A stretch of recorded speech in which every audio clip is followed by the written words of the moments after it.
पूर्व केंद्रीय ग्रामीण विकास राज्य मंत्री प्रदीप जैन आदित्य ने वर्तमान में झांसी के नागरिकों की झांसी ग्वालियर मार्ग पर भीषण जाम की ज्वलंत समस्या को प्रोजेक्ट डायरेक्टर NHAI तथा सिटी मजिस्ट्रेट से समाधान निकालने के लिए चर्चा की। प्रोजेक्ट डायरेक्टर से चर्चा के दौरान उन्होंने कहा कि झांसी ग्वालियर मार्ग अपने आप में झांसी वासियों के लिए बहुत अधिक महत्व रखता है, क्योंकि ग्वालियर मार्ग झांसी को भारत की राजधानी नई दिल्ली से जोड़ता है। इसके अलावा दतिया में पीताम्बरा माता मंदिर के कारण झांसी वासियों के लिए एक अहम दर्जा रखता है और यह मार्ग एक जीवनदायक के रूप में अपना बहुत अधिक महत्व रखता है। जब कभी सड़क हादसों में कोई बहुत अधिक घायल अवस्था में अस्पताल या मेडिकल कॉलेज झांसी में पहुंचता है और चिकित्सक जब उचित समझते हैं तो घायल को ग्वालियर रेफर कर देते हैं, तब उस घायल के लिए हर पल की कीमत से उसके जीवन से जुड़ी हुई होती है। घंटों तक एम्बुलेंस जाम में फंस जाती है तो जीवन पर संकट छा जाता है। ऐसे महत्वपूर्ण मार्ग का निर्माण बेहद लापरवाही और नियमों की अनदेखी कर किया जा रहा है। पाल कॉलोनी और उसके आसपास रहने वाले और आसपास के व्यापारियों के लिए यह मार्ग निर्माण मुसीबत बन गया है। वैकल्पिक मार्ग मानक विहीन बनाया गया है, जिसके कारण जहां सूखा है वहां धूल के उभार उठ रहे हैं और जहां पानी भरा हुआ है वहां कीचड़ ही कीचड़ है। फलस्वरूप पाल कॉलोनी से निकलने में जान जोखिम में डालने जैसा लगता है। वाहन कीचड़ में धंस जाते हैं और फंस जाते हैं, जिन्हें कीचड़ से बाहर निकालने में बहुत अधिक परेशानी का सामना करना पड़ता है। कुछ समय से मार्ग पर लंबे लंबे जाम देखने को मिल रहे हैं। हजारों की तादाद में बाहर जाम में लंबे लंबे समय तक फंस गए हैं और घटनाएं हो रही हैं।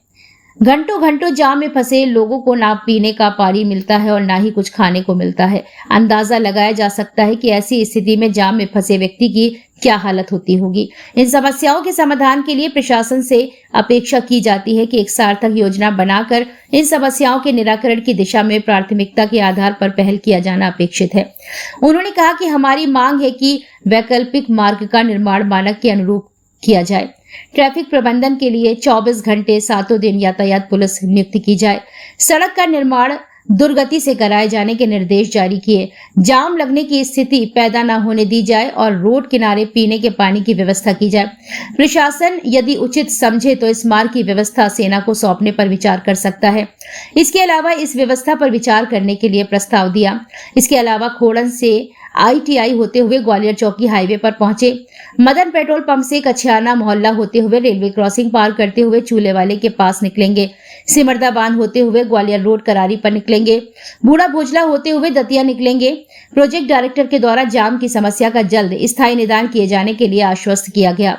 इस मौके पर अखिलेश गुरुदेव, सीताराम यादव, शफीक अहमद मुन्ना, राजकुमार फौजी, महेंद्र मिश्रा, मोहम्मद शाहिद, हुमान खान और मजहर अली उपस्थित रहे।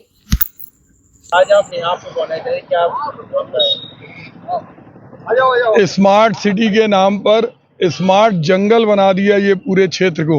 अगर NHAI ब्रिज बनवा रही, सड़क बनवा रही तो कोई ना कोई डाइवर्जन प्लान होता है, लोगों को इन्फॉर्मेशन होती है, ट्रैफिक की व्यवस्था होती है, जो यात्री परेशान हो रहा है उनके लिए पीने के पानी की व्यवस्था होती है। 10-10, 15-15 घंटे लोग फंसे हुए हैं। एम्बुलेंस निकलने के लिए भी कोई ग्रीन कॉरिडोर नहीं है। ये किस तरह की अफरा तफरी है। दोनों तरफ काम लगा दिया, पूरी सड़क खोद दी। पहले प्लान बनता है कि एक तरफ की सड़क चालू रहे, एक तरफ की सड़क का आधा हिस्सा बनाया जाए, वो कोई प्लान नहीं है। और ये पिछले कई महीनों से स्थिति है। जानबूझ के मिली भगत से ठेकेदार कोई काम नहीं चल रहा और NHAI की शिथिलता से, और उन पर मुकदमा दर्ज कराएंगे हम लोग। अगर NHAI ने अपनी कार्य पद्धति नहीं सुधारी तो मानव जीवन को खतरा है। एम्बुलेंस में दर्जनों पेशेंट प्रतिदिन लौट के यहाँ से आते हैं, जाते हैं, और ऐसे 10-10 घंटे अगर खड़े रहेंगे तो समझो कि उनका जीवन सुरक्षित नहीं है।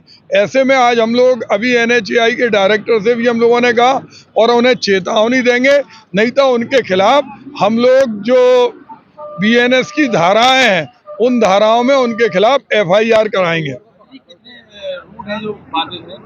पूरे शहर को बाधित कर दिया। जो ग्वालियर वाला मार्ग है इसका प्रभाव शिवपुरी वाले पे भी पड़ता, कानपुर रोड पे भी पड़ता, और जगह जगह, और कोई प्लान नहीं है, कहीं कोई बोर्ड नहीं है।